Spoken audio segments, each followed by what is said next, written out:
you wouldn't have your job if you weren't beautiful. It's very sad. Must be a pretty picture you drop into.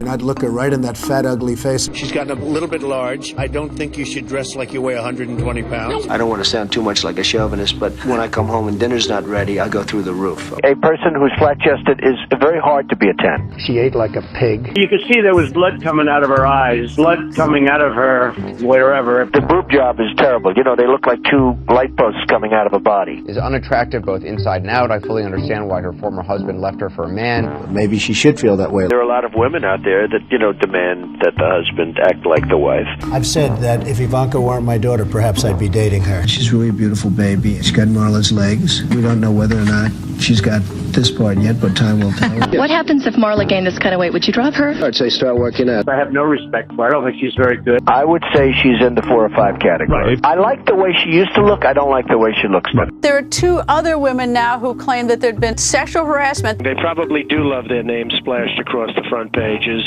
You say, oh, hello, darling, how are you? And you get sued because you've destroyed somebody's life. It's ridiculous. You have a young woman that was in his room, his hotel room, late in the evening at her own will. You have a young woman who was seen dancing for the beauty contest, dancing with a big smile on her face. Planned Parenthood should absolutely be defunded. Do you believe in punishment for abortion? Yes or no, as a principle? There has to be some form of punishment. For the woman? Yeah. 50 years ago today, the 19th Amendment to the U.S. Constitution gave women the right to vote. On this anniversary, a militant minority of women's liberationists was on the streets across the country to demand equal employment for women, care centers for mothers, child abortions for anyone who wants them, and general equality between women and men.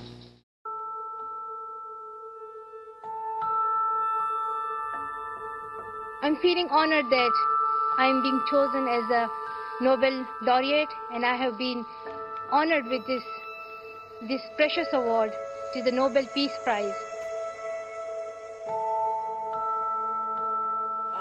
Growing up in Mississippi, my prayer was, for as long as I can remember, God, use me.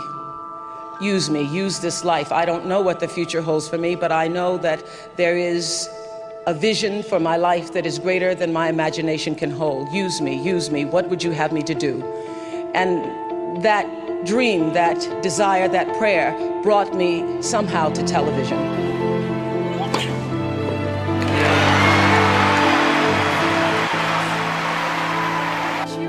May it remind me and every little child that no matter where you're from, your dreams are valid. Thank you.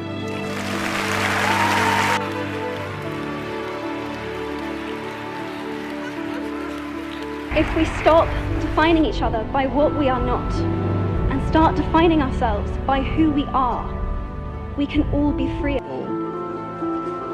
I am grateful to have been loved and to be loved now and to be able to love, because that liberates. Love liberates. So rock bottom became the solid foundation on which I rebuilt my life. You might never fail on the scale I did, but some failure in life is inevitable. It is impossible to live without failing.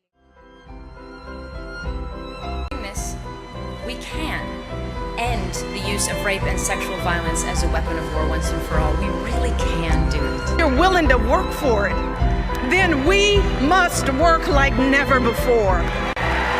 One child, one teacher, one book, and one pen can change the world. There is one message that echoes forth from this conference. Let it be that human rights are women's rights and women's rights are human rights once and for all.